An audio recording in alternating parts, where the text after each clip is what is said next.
10-10 हजार वर्ष तपस्या करके जो फल प्राप्त अन्य युगों में करते थे, दाहिने पैर के अंगूठे के बल खड़े होकर, दोनों हाथ उठाकर आकाश दृष्टि करके मंत्र जप कर रहे हैं, जल में खड़े होके 24 घंटे नाम कीर्तन में वो फल प्राप्त हो जाएगा।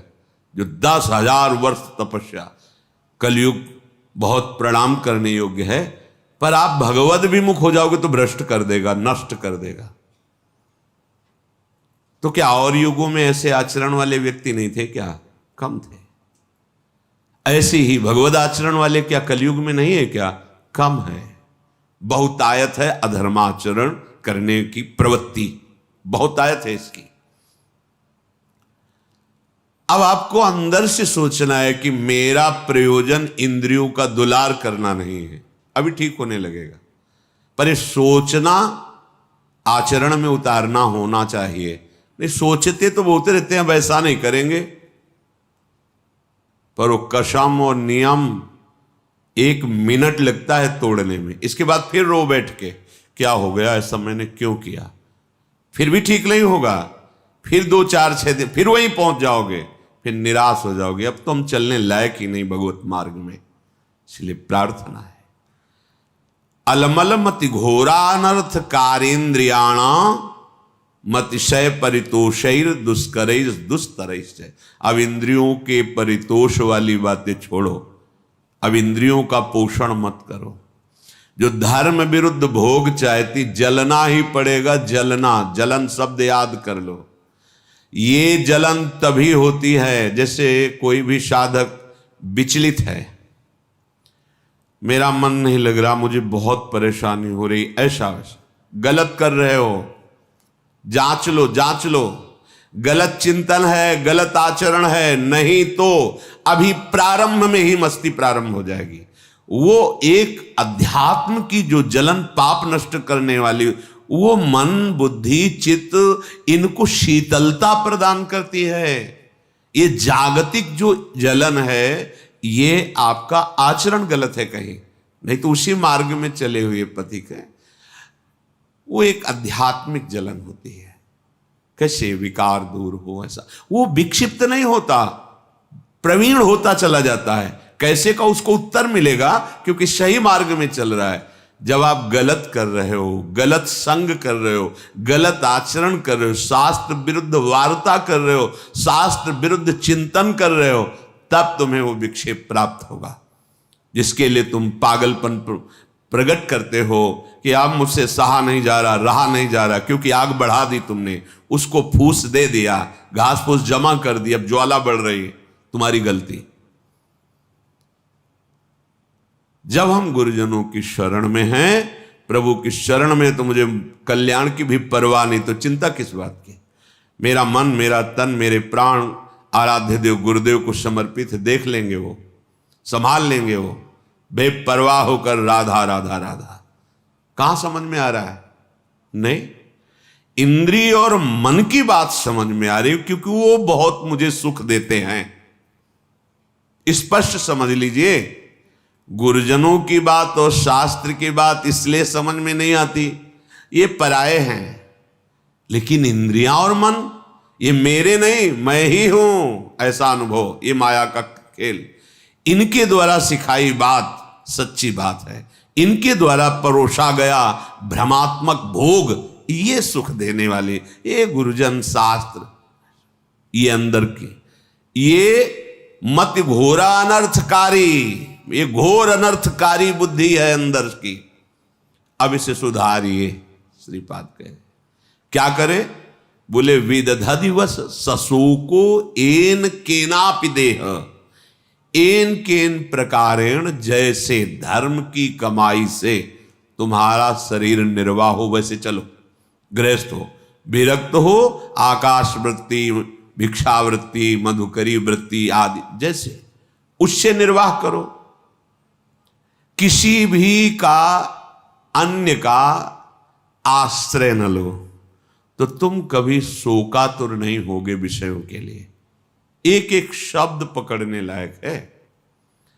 अगर आप धर्म पूर्वक चलते हैं, धर्म की कमाई से नमक रोटी खाते हैं, आप चैन में रहेंगे, मस्त रहेंगे, क्योंकि भगवत मार्ग के प्रतीक है। गृहस्थ होते हुए आप अधर्म की कमाई कर रहे हैं, करोड़ों रुपए जमा हैं, भगवत विमुख हो, तुम्हें चैन नहीं मिल सकती, जिसे शांति कहते हैं, जिसे विश्राम कहते हैं, जिसे आनंद कहते हैं, स्वप्न में अनुभव नहीं हो सकता।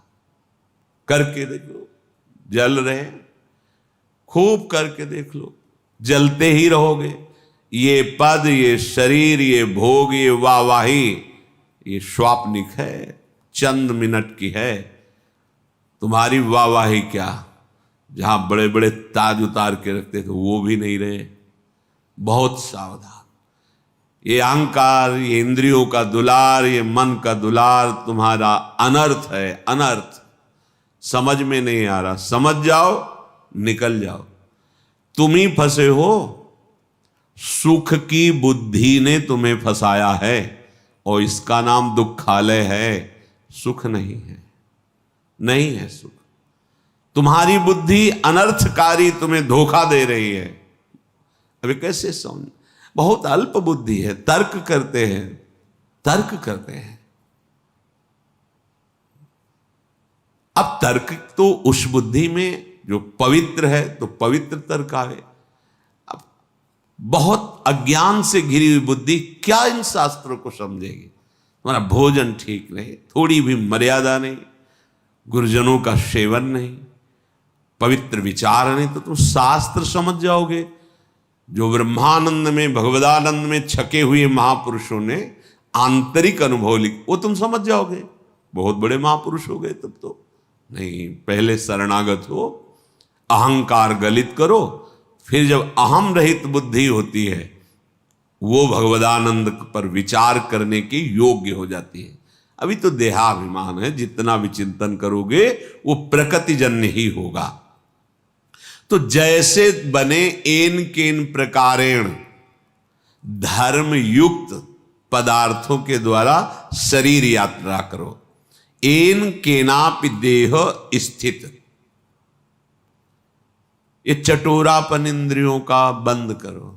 बहुत खा पी लिया है, बहुत सब ये जो गंदे गंदे पदार्थ दूसरों के शरीरों का हनन करके खाने की बातें, कैसे निकृष्ट बुद्धि हो गई। उल्टी नहीं आती तुम्हें, बमन नहीं होता तुम्हें बात सोच के? पर बुद्धि है, देखो अनर्थकारी बुद्धि है।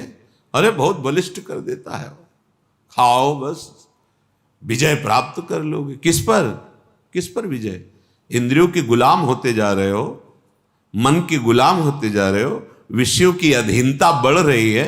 तुम स्वतंत्र कहां हो रहे हो, तुम विजयी कहां हो रहे हो? तुम तो हारते चले जा रहे हो। भला कहीं अपवित्र पदार्थ पाकर तुम्हारी बुद्धि प्रवीण होगी, ठीक से निर्णय कर पाएगी? मान जाओ हमारी बात, यही माया की चाल है। सावधान, ये अनर्थकारी बुद्धि तुम्हें नष्ट कर देगी। तुम श्रीधाम वृंदावन का आश्रय लो, सत्संग सुनो, प्रिया प्रीतम के चरणारविंद की दृढ़ता हृदय में आ जाए तो सब विकारों के जीतने की सामर्थ्य आ जाती है। अच्छा ही नहीं लगता, सही मानो। देखा है, कभी कभी हम कहते हैं कि भगवान के चरित्र से भी बढ़कर भक्तों के चरित्र में हमें विशेष आनंद और विशेष अनुभूतियां मिलती हैं। क्यों? क्योंकि जब भगवान के लिए कोई आश्चर्यमयी बात आती है तो ये हमारे हृदय में बैठा ना कि कर तुम अकर तुम अन्यथा कर तुम, सर्व समर्थ भगवान है, कोई आश्चर्य नहीं होता क्योंकि वो भगवान है। लेकिन तब आश्चर्य होता है जब वो प्रकृति की धरा में और फिर वो भगवत धरा की ऊंचाई में, तब आश्चर्य होता है कि हाँ ये बात आश्चर्य वाली है। मायाकृत प्रपंचों में फंसा हुआ, फिर मायातीत इतनी ऊंचाई, वो बात समझ में आती। कैसे चला, कैसे माया को त्यागा, कैसे भगवदानंद में मगन।